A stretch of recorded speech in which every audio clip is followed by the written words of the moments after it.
The alarms shrieked through the lobby, and every head turned. But no one's head snapped around faster than the tall, exhausted-looking man with a worn backpack slung over his shoulder. His name was Marcus Reed, and he froze as security guards marched toward him. His 8-year-old daughter, Lily, clung to his hand, her big brown eyes wide with fear. "Sir, the CEO has requested we search your bag," one of the guards said, his voice firm but laced with discomfort. Behind them, the towering glass doors swung open. Victoria Hale, the youngest tech CEO in the state, stepped forward. Her posture was stiff, the kind that came from being used to instant obedience. But the moment her eyes locked onto Marcus, something unreadable flickered across her face. Marcus was no stranger to suspicion. As a single black father working 2 jobs while juggling hospital visits for his daughter's rare heart condition. He was used to the world looking at him like he didn't belong. He was only here today because Lily had insisted.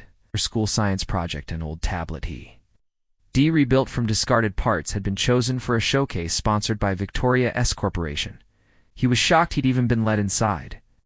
And now, the CEO herself wanted his bag searched. "Daddy, did we do something wrong?" Lily whispered. Marcus knelt beside her. "No, sweetheart, you didn't," but his stomach twisted into a knot. He knew how these scenes played out. He knew how people watched, how easily a misunderstanding could become a harsh judgment. Victoria's heels clicked on the marble floor as she approached, her face pale. "Open the bag," she said quietly. For a tense moment, nobody moved. Then Marcus nodded. What other choice did he have? He slowly unzipped the worn backpack. On top lay Lily's science project, its wires neatly taped, the tablet screen cracked but functional. Beneath it were juice boxes, her medication, and a stack of overdue medical bills he no longer had the energy to hide. There was nothing else. The security guards stepped back, stunned. A wave of murmurs rippled across the lobby. Victoria pressed a trembling hand to her lips. It can't be," she whispered. Marcus stood up, his jaw tight with indignation. "Is there a problem?" Before Victoria could answer, another voice cut through the crowd. "Victoria Hale, what do you think you're doing?" It was a calm, commanding voice.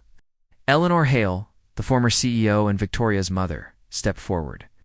Her silver hair was swept into a bun, a cane tapping beside her. She looked from her daughter to Marcus, her disappointment so heavy it felt like it could crush stone. "Mother," Victoria began. "Don't you dare mother me," Eleanor said sharply. "Is this how I raised you? To order security to search a guest? A parent? And in front of his child?" Victoria's face flushed with shame. The entire room's attention shifted. The stares that had been on Marcus were now fixed on her. Eleanor's eyes softened as she turned to him. "Mr. Reed, Marcus, isn't it?" He nodded, stunned that she knew his name. "I'm the one who invited you and Lily," she said, smiling gently at the little girl hiding behind his leg. "Your daughter's project was my absolute favorite in the showcase. I wanted to meet you both." Victoria stiffened. "Mom, you don't understand. I had a reason for what I did." "Then explain it," Eleanor demanded.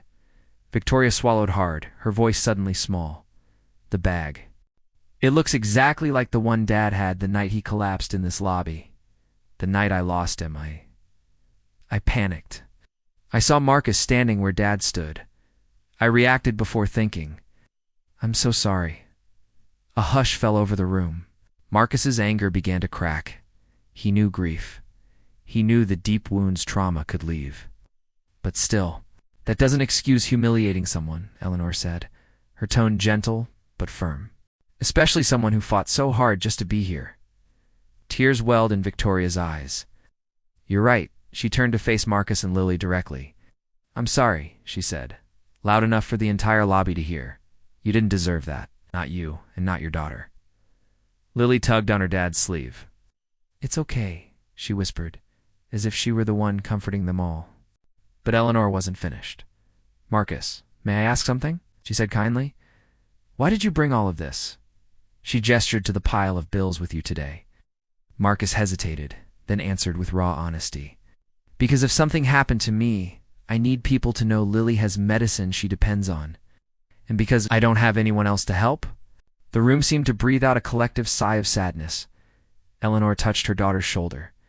"See, this is a man doing everything he can for his child. You can learn from him." Then she turned back to Marcus. "Please, Let us help. He shook his head. I don't want charity. It's not charity, Eleanor replied softly. It's fairness. Your daughter's innovation deserves recognition, and your strength deserves support, not suspicion. Victoria stepped forward. Let me make this right.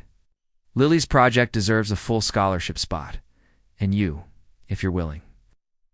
I'd like to offer you a job here, a good one, with insurance that will cover your daughter's treatment. Marcus blinked, speechless. Lily squeezed his hand tight. Daddy, maybe this is our miracle. His throat tightened. Finally, he managed to nod. Okay, thank you. Victoria smiled, a wave of relief washing over her. Thank you for giving me a chance to fix my mistake. But it was Eleanor who stepped closer, her voice warm and steady.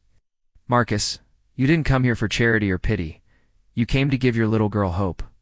That is what makes you worthy, not what's in your bag. She let her words hang in the air for a moment, her voice echoing in the silent lobby. Never judge someone for the weight they carry unless you're ready to help them lift it. And just like that, a room that once felt cold and divided became a place of understanding. Marcus left that building with something he hadn't felt in a very long time. Dignity, hope, and a future that no longer felt impossible.